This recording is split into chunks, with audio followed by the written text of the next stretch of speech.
नुआपड़ा जिला सिनापाली ब्लॉक गोल्ला पंचायत रे आज जिलापाल मधुसूदन दास को सभापतित्व रे प्रवासी श्रमिक निराकरण पाई एक सचेतनता सभा अनुष्ठित होइथिला। एथिरे जिला अतिरिक्त उन्नयन अधिकारी जोगेश्वर भोई, उपजिलापाल जोगेन्द्र माझी, बीडीओ कर्मी ओराम, तहसीलदार उपांजलि माझी, स्थानीय सरपंच दमयंती दंडसेना प्रमुख अतिथि हिसाब रे जोग देथिले। जिला मुख्य चिकित्सा अधिकारी डॉक्टर गुरुप्रसाद जेना, जिला जोगाण अधिकारी प्रद्युम्न कुमार राउतराय, श्रम उप अधिकारी हस्तशिल्प उपनिर्देशक Pushparanjan Sahu, lead bank manager Sitaram Mehar, जिला शिल्प केन्द्र परिचालक समीर कुमार मुदुली, मिशन शक्ति परिचालक सुनील कुमार मल्लिक प्रमुख जोगदे श्रमिक, कृषक तथा महिला एवं जनसाधारण विभिन्न विभागीय लोकाभिमुखी योजना संबंध में अवगत कराइथिले। समस्तंकु संबोधन करी जिलापाल गोल्ला पंचायत को प्रवासी श्रमिक मुक्त करबा पई आह्वान देथिले।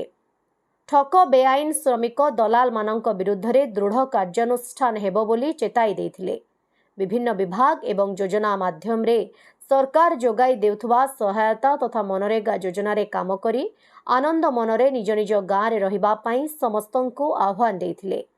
एही पंचायतर जो परिवार माने महात्मा गांधी ग्रामीण निश्चित कर्मनियुक्ति योजना रे 300 दिनरू अधिक श्रमदान करी लक्षपति होइछंती, सेमानंकु जिला प्रशासन तरफरु उपढौकन, पुष्पगुच्छ और कोड़ी कोदाळ गामला देई करताली मध्यरे संबर्धित करा जायथिला।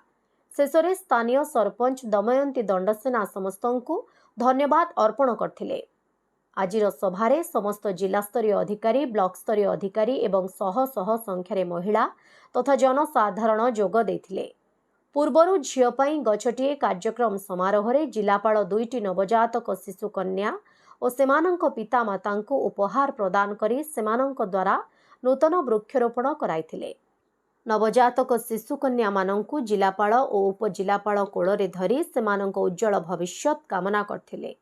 गर्भस्थ शिशु पई दिनटी कार्यक्रम रे गाँर विभिन्न गर्भवती महिलांकु एही समारोह रे फलमूल, पनीपरिबा, पुष्टिकर खाद्य एवं विभिन्न उपहार भेटी देथिले।